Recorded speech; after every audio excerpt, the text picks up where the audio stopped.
Hello everyone.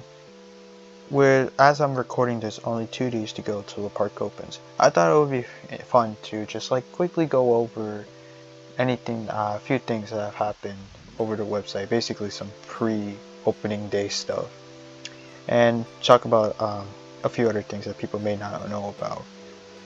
Let's get over with the weather. I think this just to get it quick. So on Friday, it's gonna be raining. I know my phone earlier said it was gonna be cloudy and then raining later, but I'm not too sure about that. Saturday is going to be the high 51, partly cloudy, and then Sunday looks like it's going to be raining. So I think Friday and Sunday, if you're coming, bring a jacket, just in case if anything happens. Saturday looks like it's going to be the best day out of the 3. Alright, so making our way over to Great America's website, something that I found out just a few minutes before Chicago Coast Guard uploaded his video and talked about it was the fact that they changed the height requirements on some of the rides. I'm not going to go through all of them because we'd be here all day and I'm just repeating information from him, but the one that stood out to me the most is Demon being from, I think was it 46 inches or 42, and now it's at 48 inches. Like I said, I'm not gonna go through the rest. If you want to know the rest, I'll leave a link to Chicago Coaster Guys video. I completely forgot that events were about new events. Really nothing too new, but they changed the name of the July 4th Fest to Star Spangled Nights. This is the same name that a bunch of Cedar Fair parks use for their 4th of July event. Great American Nights, that's also a name change from Great Summer Nights. I hope they keep the logo almost the same, because I know on the Great Summer Nights logo it has the old Great from Great America's old logo, which is really cool. I like that. Viva La Fiesta, same, but the Six Flags branding is removed, and now this is the same one that all Cedar Fair parks use. And then Fright Fest and Boo Fest is here. Pretty much no changes in terms of actual events. It's just that I think one was removed, I can't recall, and some of them received name changes. Okay, so something I was not expecting and was just trying to lurk around is that we have a new park map now, which is very interesting. So let's check this out. So obviously there's no more smoking places inside the park, so you can see all of those have been removed. Looking at the map, what stood out to me the first thing was Little Dipper's logo actually being on the coaster, which was not a thing last year. Also, now I'm seeing that there's a bunch more refresh stations. Obviously Wrath the Rakshasa is here, nothing much to point out besides the fact it's there.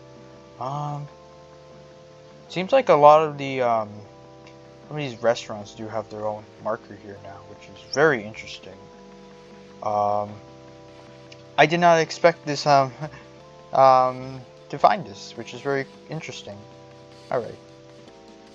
I'll probably have to find some of this stuff while I'm inside the park, but it seems like everything is relatively the same. Something that interests me too is that it seems like Great America is still sticking with the old style map, unlike Great Adventure, which ended up going with the more Cedar Fair corporate style. So I'm curious if this is going to be the map for physical maps. Actually, that's what I wonder too. Are they going to still use physical maps? Because apparently a lot of Six Flags parks no longer use physical maps, but we still used physical maps last year. So I don't know if they're going to change that or not. So I'm very interested to find out about that. Also, it looks like they forgot to remove the greenery down here that they removed last year, which is kind of interesting. I'm not seeing any other changes on the map itself. Oh, Sparket Rockets also got a logo on there on the ride too. I think that does it for the map, but wow, I did not expect to find the 2025 map now. Alright, last thing I want to touch upon before I move over to the app is shows. So, returning shows are Honky Tonk Hangout, which I think it's the same as Boots Green Billy from last year, but I'm not too sure. We got Mix It Up and Party Girl. New shows include 2 parades, which is very cool because I remember last year the parades were not a thing until Neon Nights or Great Summer Nights, I think. So it's cool to see that they're gonna be bringing the parades much more earlier. I'm saying this because it's on the app, but I'll show you here anyways. Now that we're here on the website. Alright, so we got our first parade in the morning, the Hello Parade. 10 out of 10 name. Here you can see it's at 12:45, and it's basically just you know, an introduction parade, kind of similar to the morning parades that they have at Disney.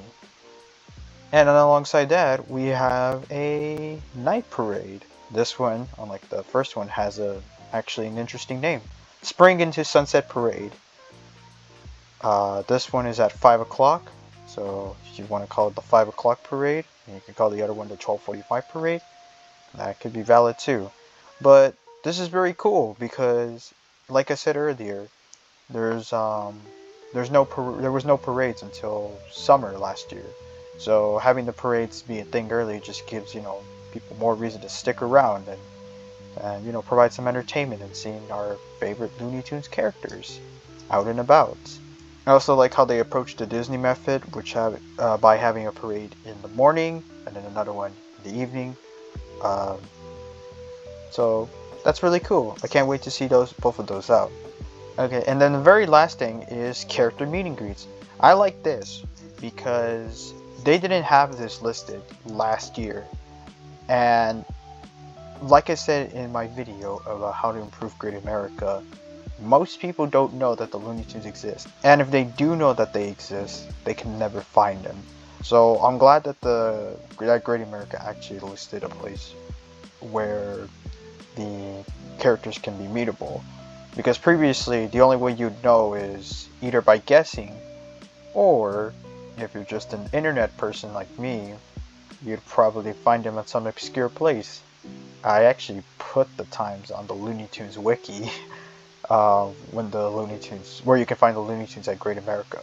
But the fact that the official website finally put all this information in is really appreciated, because that means more people can actually find the characters now. It still seems like the same way. I know when I was looking through the app and I found out about this, it said that they're throughout the park. So I was like, oh, finally, I can meet bugs in Southwest Territory. But nope, it's the same places. Front gate in the morning, and then Hometown Square after 11:30. And then they'll be there until, I think, an hour? Yeah, an hour before the park closes. So, very fair. I like that. I'm glad they put this. Thank you very much, Great America. And now moving on to the mobile app, we're going to be checking the park map first to see if there's any changes. Let it load up, and it looks like it's pretty much the same. I've seen other parks add like the logos to the roller coasters and stuff, but that's not here yet. Anyways, let's see if the shows are listed here. Looks like they're not. So I think that's probably something that's going to be added later on in the year, or maybe at opening day, depends. So you can see that's where, you know, that the Rakshasa will be. Seems like the refresh stations are also not listed on here yet. Again, a lot of this stuff is just all stuff that's just going to be added in the following months. Okay, moving on to shows, you see here that the parades are here, and also that they're going to start on April 18th, just like I mentioned before. Right here, if I circle it, yeah, April 18th, right there, like I mentioned.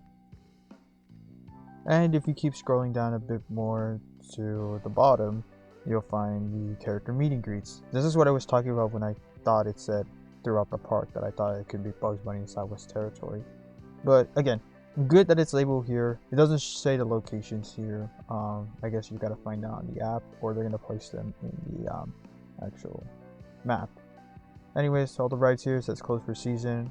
As I'm recording this, it's probably gonna stay like that until maybe tomorrow. For now, let's go look at the food. If there's anything different. There seems like there's nothing different. Demon Snacks, I think, was never on here when I looked through this last year, and besides that, there's like nothing else that's pretty different, I think. So I think this is all relatively the same, unless I'm wrong, but I'll see anyways when I go to the park on opening weekend. And I believe that does it for Great America pre-opening day updates. I'm gonna be in the park this weekend sometime to list every single change outside of, checking up on Rapid Rakshasa. And I hope to provide any inciting details to things that people may not know. Thank you guys, and I'll see you another time. Goodbye.